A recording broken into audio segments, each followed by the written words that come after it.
ममता तो हर माँ के अंदर होती है, लेकिन बाप का प्यार सिर्फ अपनी औलाद के लिए खालिस होता है। भाई बच्चे को सीने से लगाने का क्या मतलब है? कौन है वो? क्या ताल्लुक है उसका मुझसे? मैं रातें करती हूँ उसके साथ, उसके रोने पर रोई, उसके हंसने पर हंसी, मेरे जिस्म का, मेरे वजूद का हिस्सा है वो। शौहर को काबू करने के लिए उसके पैरों में औलाद की जंजीर डाल दी। औलाद पे जंजीर नहीं होती है। जैसा मुझे सुनाना चाहती है ना, क्या साबित करना चाहती है, क्या जताना चाहती है, हम जो यूं ही बात करते हैं ना, इसका मकसद और मतलब अच्छी तरह समझती हूँ। बस करो ख्याल। शान को वापस हमें लौटा दीजिए। सैफ की मदर ने जो किरण को हॉस्पिटल में फार्मेसी में देख लिया था तो मालूम पड़ गया कि किरण फिर से एक्सपेक्ट कर रही है, इसलिए तो सैफ की माँ को एक उम्मीद जागी कि किरण के पास फिर से बच्चा आने वाला है तो शानी हमें मिल ही जाएगा। अब तो उसने सोच रखा है कि घर जाएगी किरण के, उसके सामने हाथ पांव जोड़ेगी और अपने शानी को वापस लेने की डिमांड करेगी। तो दूसरी तरफ किरण खुशी खुशी घर आकर अब अपने शौहर मोइस को ये खुशखबरी देती है कि मैं माँ बनने वाली हूँ और पापा बनने वाले हैं। अब तो मोइस बहुत खुश है, किरण का पहले से भी ज्यादा ख्याल रखता है, उसकी पहले से भी ज्यादा इज्जत करता है, मोहब्बत करता है। किरण को ये सब कुछ बहुत अच्छा लग रहा है। वो तो माँ एक बार पहले भी बन चुकी है, लेकिन किस तरह से वो बनी ये सब कुछ सोच सोच कर वो काफी उदास हो जाती है, क्योंकि सैफ तो प्रेगनेंसी में भी उसे मारा पीटा करता था।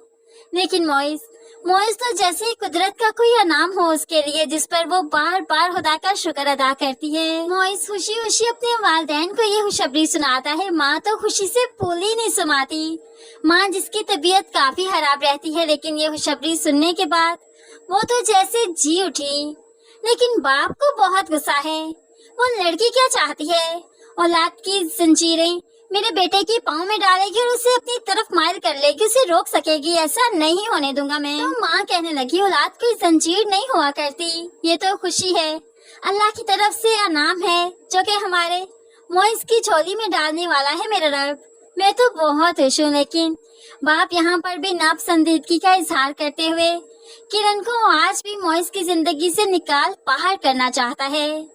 दूसरी तरफ सैफ की माँ जो बड़ी ही उम्मीद लेकर किरण के घर आई, यहाँ पर मोइस से मुलाकात हुई तो यहाँ पर आते ही मोइस को बाप बनने की मुबारकबाद देती है और बताती है कि वो किरण को फार्मेसी पर देख चुकी थी, किरण माँ बनने वाली है। तो फिर ये माँ ठंडी आह बढ़ते हुए अपने बेटे के बारे में भी बताती है कि 5 से 6 साल हो गए, अल्लाह पाक ने उसे औलाद की नेमत से महरूम रखा। मैं जानती हूँ कुदरत मेरे बेटे से नाराज है, इसलिए उसे ये सजा दे रही है। लेकिन बेटा, एक माँ की दरखास्त है तुमसे, प्लीज किरण को समझाओ, शानी हमें दे दे, उसके पास तो नई औलाद आ जाएगी ना। मेरा बच्चा कभी बाप नहीं बन सकता, लेकिन तुम जानते हो कि बाप वो बनना चाहता है। तुम भी तो समझदार हो, तुम भी समझ सकते हो कि शादी के बाद इंसान तभी मुकम्मल होता है जब औलाद आ जाए। तो तुमसे रिक्वेस्ट है, मुझे जरूर शानी दे दो किरण से। अब यहाँ पर किरण भी बातें सुन रही थी, एकदम से हैरान रह गई कि ये इस तरह की डिमांड कैसे कर सकती हैं। वो तो साफ साफ इनकार कर देती है अपना शानी देने से। अब यहाँ से माँ तो चली गई, लेकिन किरण तो रोने लगी। किरण को खौफ है कि आज ये घर तक पहुँच गई, कल वाकई शानी छीन न ले, इसलिए तो वो बहुत रोती है। मोइस उसे चुप करवाने की कोशिश करता है, लेकिन उसे चैन कहाँ आएगा। बिलक बिलक कर कहने लगी, कितनी आसानी से आगे ना ये मुझसे मेरा बेटा ले ले। औलाद कोई ऐसे ही सिर्फ जानदार चीज नहीं हुआ करती, मेरे वजूद का हिस्सा, मेरे जिस्म का हिस्सा है। क्या मैं अपना कोई जिस्म का हिस्सा उतार कर इन्हें दे सकती हूँ? ये क्या समझते हैं? सिर्फ वो एक जानदार चीज है जो जब चाहेंगे जिसके पास मर्जी छोड़ देंगे, जब दिल चाहा मेरे पास छोड़ दिया, जब दिल चाहा सैफ के पास ले जाएंगे। ऐसा नहीं हो सकता।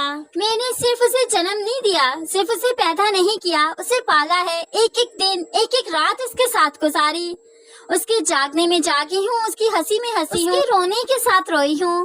ये लोग क्या समझते हैं? शानी बहुत छोटा था जब इन लोगों ने कस्टडी मुझे दे दी और खुद बड़े जिम्मा हो गए। देखा भी नहीं कि मैं किस हाल में हूँ, कैसे उसे पाल रही हूँ, और आज कितनी आसानी से आ गई कि सिर्फ बाप नहीं बन सकता, औलाद दे दो। तुम सोचो मोइस, सोचो ये बाप बन सकता होता, इसके पास औलाद होती तो ये शानी को वापस मुड़कर देखता।